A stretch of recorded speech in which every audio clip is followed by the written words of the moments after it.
Good afternoon, everybody. We're running even later than yesterday. Once again, my apologies for that, but I think most people are going to be watching these as recordings, so I'm hoping that it's not a terrible inconvenience to anyone. Yesterday we spoke at a bit of length about lineage traditions. Started out talking about nomenclature, why we're going to call this traditional Asian medicine, and why I refer to it as the original longevity medicine. We talked about lineage traditions in the imperial period of Chinese history. Today we're going to take that a little bit further back.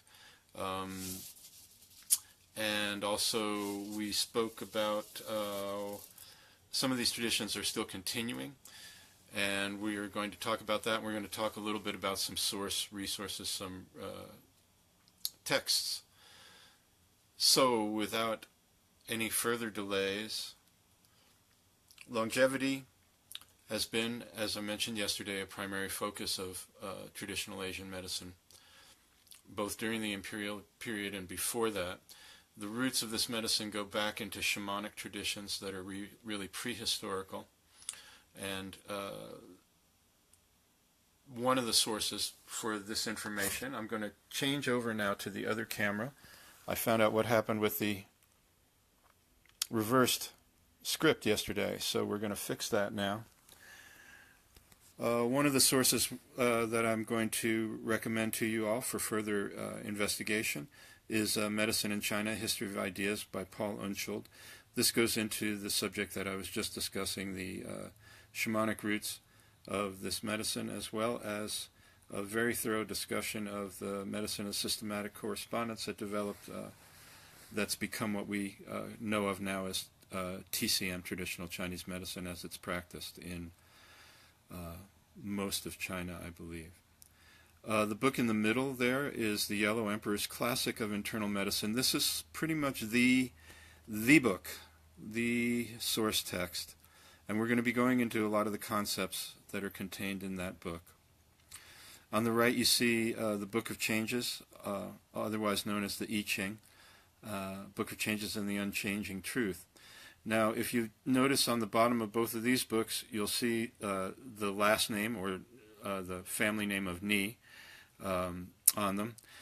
Master Ni, Master Hua Qing Ni, Ni Hua Qing. Sometimes they put the family name, I think, first. Not sure why it's done sometimes one way and sometimes the other. But Master Ni was one of the first people to introduce Taoism into the West in any consistent manner, and this translation of the I Ching is, in its preface, has a lot of information that's difficult to find elsewhere in terms of the philosophy and the roots of the philosophy. His son, Mao Xing, is, I think, I'm not sure of the numbers, please forgive me, it's 23rd, 28th, 32nd generation now in the biz, if you will. And they have a university in Los Angeles, a very fine college of acupuncture and oriental medicine. Yosan University in Los Angeles, I believe it's in clinics in Santa Monica. I'm not sure where the school is.